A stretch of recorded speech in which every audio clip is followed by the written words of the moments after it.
You was fly if you had the longest, wettest jerry curl on Soul Train. I'm Gary Porter, and I was a Soul Train dancer from 1981 to 1989. My name is Steve Higgs, and I was a Soul Train dancer from 1980 to 1987. Why you wanna hear me, girl? Are you serious? I'm just curious.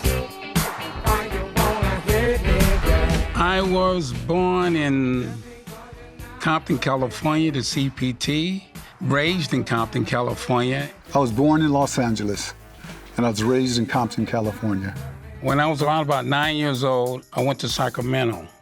And in Sacramento, they were pop locking, boogalooing, all up north. I just started pop locking and dancing in school, little shows and stuff like that. I come from a big family. It's like 8 girls and 4 boys. I am number 11.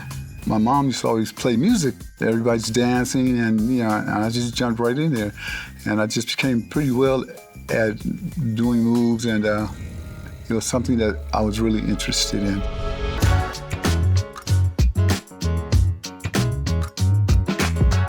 And I moved back to Los Angeles probably in junior high. I was about the 6th grade. And I met this guy named Charles Washington. We would have little contests and everything like that. And I got in a group called The Robots. The first dance group I was in, it was called, I think, Junior Starlight Lockers, but it didn't really go anywhere. So the group broke up, and I was still itching. That dance itch was still in me. Me, Charles, and Gary, we met. Gary lived around the corner from me. I lived on school, he lived on Nestor, just right down the street from each other. So Gary's a neighbor. I met Charles through another guy by the name of Essex. I put my name on the list for a talent show, and they said, well, I'm sorry, we already booked. We can't get into this show. So another person that was in the group said, hey, I know somebody that's named on the list, and he wants to join with someone in order to perform. That's when Charles came into the picture. And then from there, we went to another group called Captain Crunch and the Funky Bunch.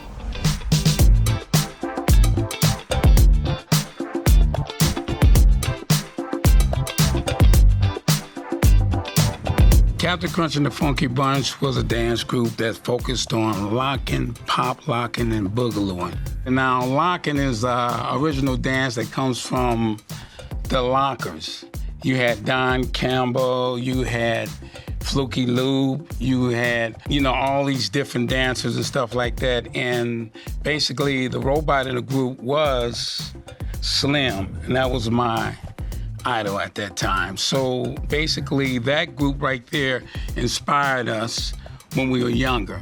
And then we took it on from there, and we started locking and pop locking and stuff like that. Pop locking is mechanical movement, and you pop your hands and your arms. Boogalooing is like waving and stuff like that.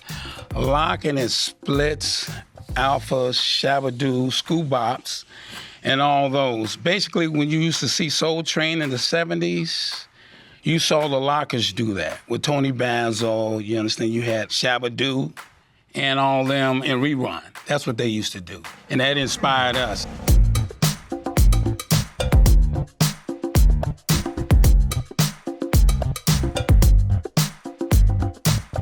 The first talent show we were in, we won. I think at the time, there was maybe like 8 of us. We won $100. So we got like $10.25 a piece. And we were just more happy, so we just kept going. We started doing junior high schools, prisons, and it worked out really awesome. I appreciate the guys that I danced with. Ultimately, it was 4, Essex, Gary, and Charles.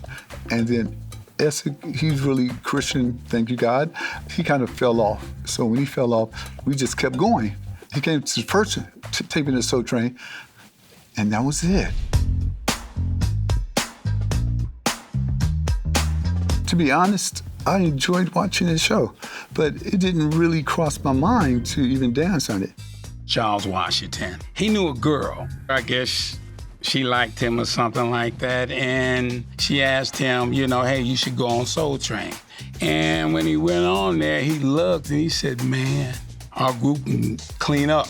What he did was he came home to me and Steve and Essex. He said, hey, Chief, we got to get in this place, man. We got to go, get on TV. So he brought us down there, and it was a little political. We couldn't get in the door. It was kind of hard. They were taking only certain people. They weren't letting a lot of people in. Eric Kassim was there at the door at that time, and Big Bouncers. He would kind of pick and choose. It was political. You'd be front in line, and he'd pick over you.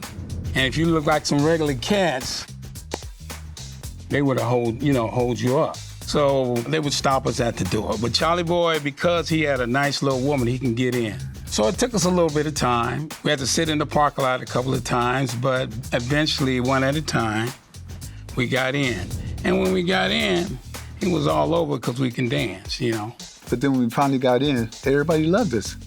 So we were like a fixture. It's like, we got to have you in here because you're gonna up the ante.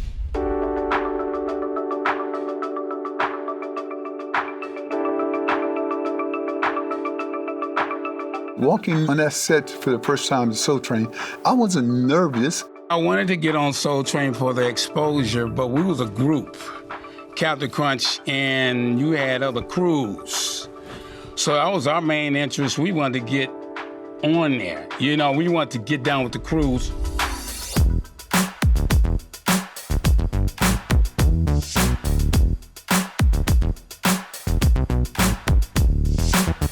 I felt honored to be able to dance on Soul Train. Dancing on Soul Train in the 80s was a lot of fun. You had the opportunity to meet singers, musicians, a lot of good people. I thought personally that this is going to be a very successful show because who don't want to dance? I knew it was going to have a long-lasting effect because it was a central place for acts, music acts, comedians, dancers. If you wanted to be seen at the time in the 80s, Soul Train was a place. Me, Charles, and Steve, we would do routines on the floor, routines down the line. Basically, you just grab a girl. Just grab somebody. You see somebody sitting there, and you just grab you a nice little pretty girl, and you just go and have a ball.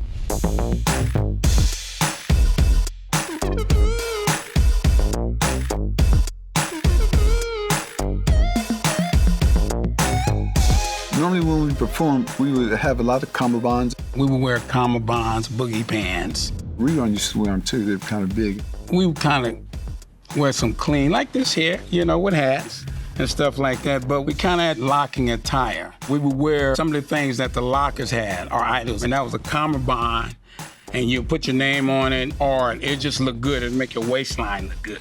I had my name on it. I made up this locker move. It's called Dabadoo, and I had Dabadoo written across my cummerbund. We would wear crayons. Those were shoes. They had like a see-through little bottom. When it changed, that's when the hip-hop era came in. It kind of got a little loose. But we would suit up, like we were going to church almost. We had jerry curls. It changed from the 70s, it was afros, and then we went to jerry curls, and it was fly if you had the longest, wettest jerry curl on Soul Train. It kind of did a little bit extra when you danced too. It kind of flipped a little bit, but it was cool, yeah. And we'd like for you to meet two of our Soul Train dancers. How your name? Jackie Guillory. Hey, Jackie. Steve Higgs. And Steve, you're both familiar with the Soul Train Scramble Board, right? I did the scramble board. I think when Diana Ross was on, I got some hair products and some Jet magazines too. How your name? Terry Johnson. Terry. Gary Porter. I did the scramble board. I don't even really know the year, but basically, I don't even remember the words that they gave us.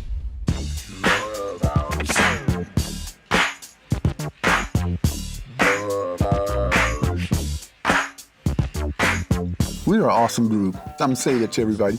Every time we came down that line, we were impressed with ourselves, along with everybody else.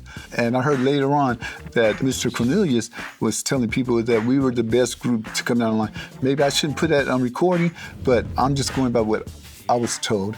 My favorite part about the show was the Soul Train line. You had an opportunity to show your skills and show what you have and who you are. That was the best. My most memorable moment on dancing on Soul Train was me coming down the line for the first time. I will never forget that. For me to come down the Soul Train line, be an individual coming down that line. Yeah, I went to town, right, Quite a few times. did a little bit of robot, and I used to rely on my turnaround split and get back up and do my little original dance, yeah. My most memorable moment going down the Soul Train line, me, Steve, and Charles, we did a routine. I had this Arabian little outfit on with some shades, and we were booking at that time. We did a routine. It was nice, yeah. One of my most memorable times coming down the line is when Captain Crunch came down the line, and we used a napkin to throw in the air, grab it, swipe it, hit the ground, do a split and stuff. We would have battles down the line. Say, for instance, the Dominoes would have a routine, and we would try to top their routine, and they would try to top our routine. It made me feel like we've done something that's appreciated. So like, that's one of my favorite moments. Every time I had a chance to come down with my guys.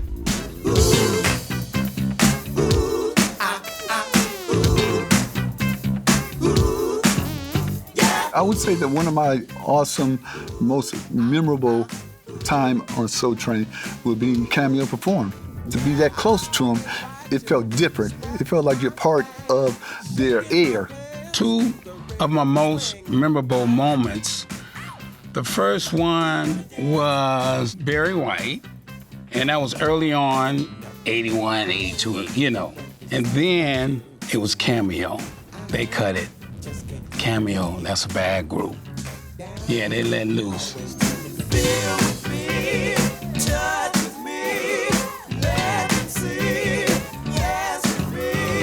To be really honest, I used to stand here and do a backflip without no hands. I mean, I would just flip. I would flip off the stage, and people would say, "Hey, man, that's amazing." You know, that became, who I was. So if you asked me, I said, "Yeah, I was on Soul Train. Did you ever see a guy that flipped off the stage?"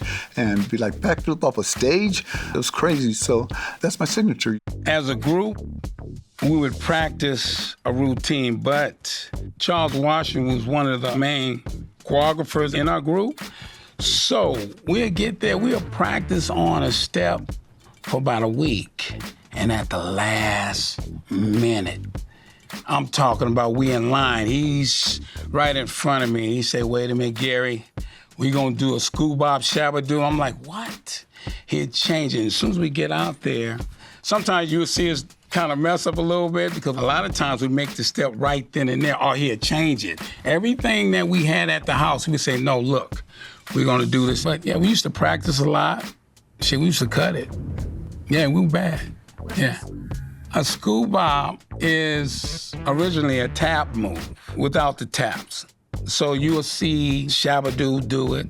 You'll see me do it. You'll see Don Campbell do it. It's really when your legs just flip around. We were so good that Rerun from the original Lockers, he wanted us to dance with him. So we danced with the original Lockers, the people that actually invented the lock. And Soul Train had a lot to do with us being seen.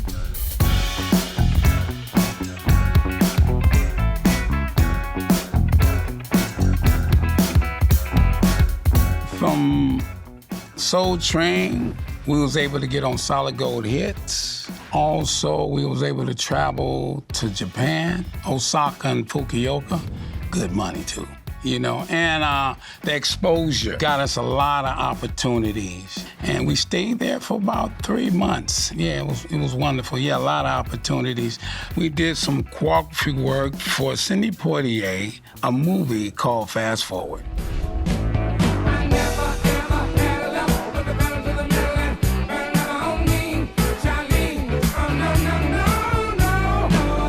I lost my mom. I lost my dad at 17, and I had no idea how long Soul Train was gonna last. I love Soul Train. I went in for my first interview at the post office. I said I danced on Soul Train. I got the job just mentioning I was on Soul Train. So that was a positive, and I ended up making a career out of it. I retired from the post office. My overall experience with Soul Train, I would definitely do it 1,000 times again. Looking back on my overall experience, I would do Soul Train again. And we're just booking. I really appreciate, being a part of that era. Black dance culture, it influenced the world. You had the electric boogaloo's on there. If you look at Japan and you look at how those Japanese, the basic style of pop lock, it came from Soul Train. The foundation of a lot of the stuff that's in Hollywood, as far as dance is concerned, it came from SOULTRAIN. So yeah, it influenced the world. Why you wanna